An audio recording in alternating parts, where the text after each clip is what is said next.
இவருங்க ராத்திரி கேரளாவில் போயிட்டு இருக்கும்போது கடைக்கு முன்னாடி நிறைய இட்லி குண்டை வரிசை அடுக்கி வச்சிருக்காங்க. என்னடான்னு பார்த்தா வேக வச்ச கிழங்கு, கேரளாவோட ஸ்பெஷல் கிழங்கான மரவள்ளி கிழங்கு, அப்புறம் சேம்பு கிழங்கு, சேனை கிழங்கு, ஸ்வீட் பொட்டாட்டோ சீனி கிழங்குன்னு சொல்லுவாங்க அது, அப்புறம் பார்த்திங்கன்னா அந்த நேந்திரம் வாழைக்காய் அதை வந்து வேக வச்சு 2 துண்டு வச்சுருந்தாங்க. சரி ஒரு வித்தியாசமான சாப்பாடாக இருக்குன்னு சொல்லி சாப்பிட்றது கேட்டோம். ஒரு தட்டில் வாழை இலையும் வச்சு எல்லா கிழங்குலேருந்தும் கொஞ்சம் கொஞ்சமாக எடுத்து இந்த தட்டில் வச்சு இங்கே பாருங்க எல்லா கிழங்கும் இதில் வந்துருச்சு. இனி இதுக்கு மேலே பார்த்தீங்கன்னா 2 வகையான சட்னியும் போடுறாரு. சட்னின்னா சம்மந்தின்னு சொல்லுவாங்க கேரளாவில்.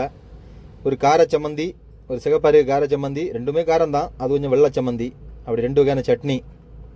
தேங்காய் சட்னி ஒன்றும் இல்லை, இது மிளகாயில் செஞ்சது, கொஞ்சம் காரம் அதிகமாக தான் இருந்துச்சு. இங்கே பாருங்கள் எல்லா வகையான கிழங்கும் இந்த ஒரு தட்டில் இருக்குது. மரவள்ளி கிழங்கு, வாழைக்காய், சீனி கிழங்கு, சேனை கிழங்கு, சேம்பு கிழங்கு எல்லாம் இருந்து. இது கேரளாவில் இந்த கிழங்கெல்லாம் ஈஸியாக கிடைக்கும். எல்லாம் ஓகே தானே? ரொம்ப